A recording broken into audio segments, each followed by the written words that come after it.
News. By John Levine. As many Democrats demand police defunding, an ex-cop has emerged on Joe Biden's shortlist of veep contenders, troubling some activists.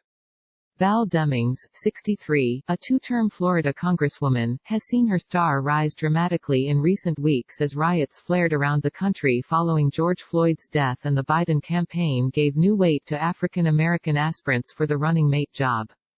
She's fresh and new, seems better on TV than Kamala Harris. I think right now she's got an outside but decent shot at VP, one Biden campaign insider told the Post.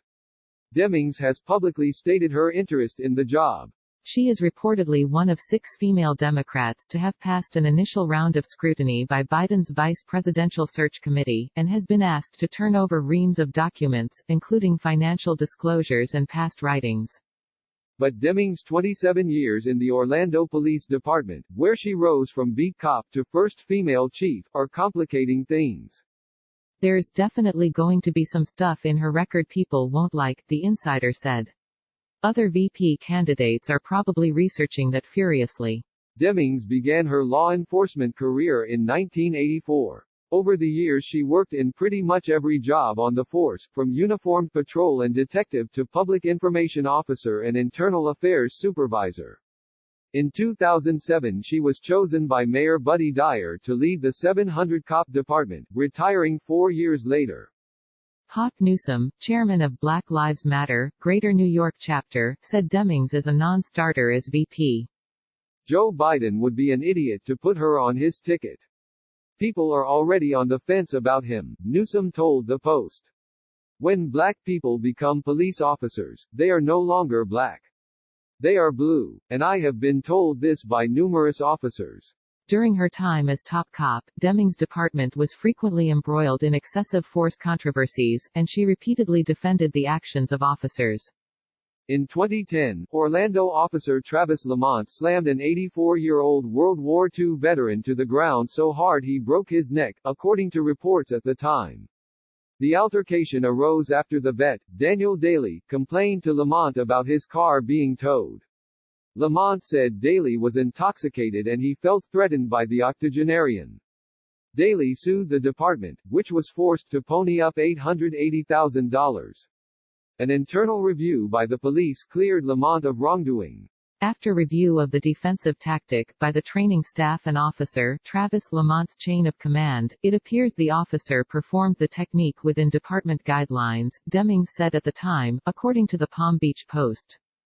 Daly's son Greg told the Post the thought of Demings as vice president made him sick to his stomach. He's been on a feeding tube for 2.5 years now because of that, Greg said of his father, who currently lives in a nursing home. He hasn't had a bite of food for more 2.5 years, and it stems from that incident. In May 2011, Orlando cop Livio Boccaccio slammed a woman into the ground after she was involved in a larger scuffle downtown. Boccaccio used an arm bar technique with such force he broke her teeth. When 20-year-old Lisa Wareham called the police to report the incident, which was captured on video, she was arrested for assaulting him. Boccaccio's police report allegedly falsely said that Wareham stumbled forward and fell to the pavement. Boccaccio received a 40-hour suspension. An in-depth review of the department by Orlando Weekly in 2008 declared Demings police force a place where rogue cops operate with impunity, and there's nothing anybody who finds himself at the wrong end of their short fuse can do about it.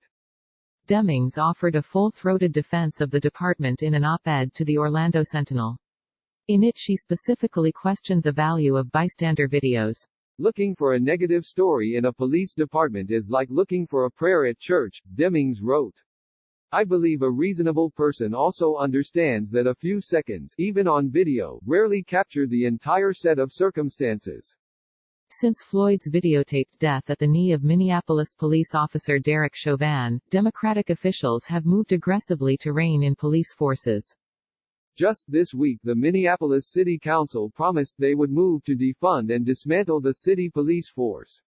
The Colorado State Senate passed a sweeping new police accountability bill. In New York City, Mayor de Blasio has promised to slash funding for the NYPD.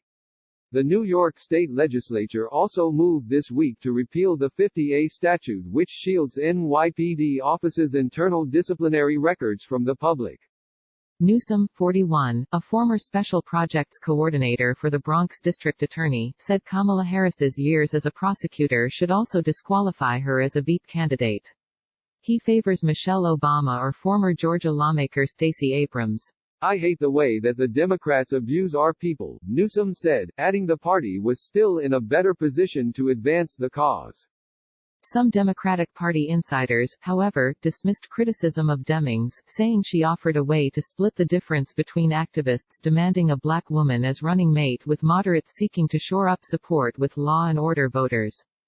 The left flank, which is the very loud but very small minority that is pissed on Twitter about everything, are going to hate whoever he picks, one Senate insider told the Post. The African American community isn't going to be inclined to distrust a black woman. Demings is reportedly joined on Biden's shortlist by Massachusetts Senator Elizabeth Warren, California Senator Kamala Harris, former National Security Advisor Susan Rice, New Mexico Governor Michelle Lujan Grisham, and Atlanta Mayor Keisha Lance Bottoms. Reps for Demings did not respond to request for comment from the Post.